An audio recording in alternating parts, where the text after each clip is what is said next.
यल्लब्ध्वा चापरल्लाभं मन्यते नाधिकं ततः यस्मिन् स्थितो न दुःखेन गुरुणापि विचाल्यते। यल्लब्ध्वा ಚಾಪರಲ್ಲಾಭಂ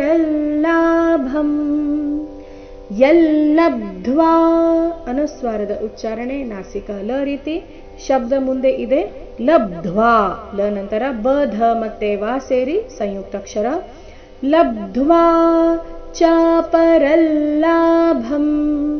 ಮನ್ಯತೆ, ತೇ ದೀರ್ಘ, ಮನ್ಯತೆ ನಾಧಿಕನ್, ಇಲ್ಲಿ ಧಿ ಮಹಾಪ್ರಾಣ ರಸ್ವ, ನಾಧಿಕನ್ ಬೇಡ, ನಾಧಿಕನ್ ತತಃ ಬರಬೇಕು. ಯಸ್ಮಿನ್ ಸ್ಥಿತೋ ನ ದುಃಖೇನ, ಯಸ್ಮಿನ್ ಯ ಮೇಲೆ ಸದ್ವಾಘಾತ, ಸ್ಮಿ ನಂತರ ನ ಇದೆ. ಯಸ್ಮಿನ್ ಅಧಿಕ ಸ್ಥಿತೋ, ಯಸ್ಮಿನ್ ಸ್ಥಿತೋ ನ ದುಃಖೇನ, ಇಲ್ಲಿ ದುಃಖೆ ಅಂತ ಇಲ್ಲ, ಏನಿದೆ ದುಃಖೆ, ದು ಮೊದಲು ಅಲ್ಪ ಪ್ರಾಣ ನಂತರ ಖೇ ಮಹಾಪ್ರಾಣ ದೀರ್ಘ.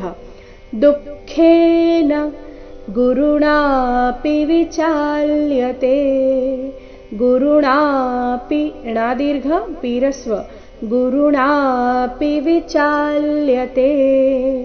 ನೋಡೋಣ ಪೂರ್ತಿ ಶ್ಲೋಕ ಮತ್ತೊಮ್ಮೆ. ಯಲ್ಲಬ್ಧ್ವಾ ಚಾಪರಲ್ಲಾಭಂ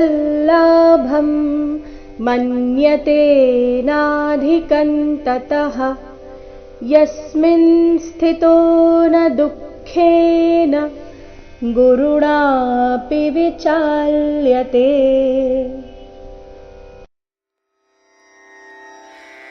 ರ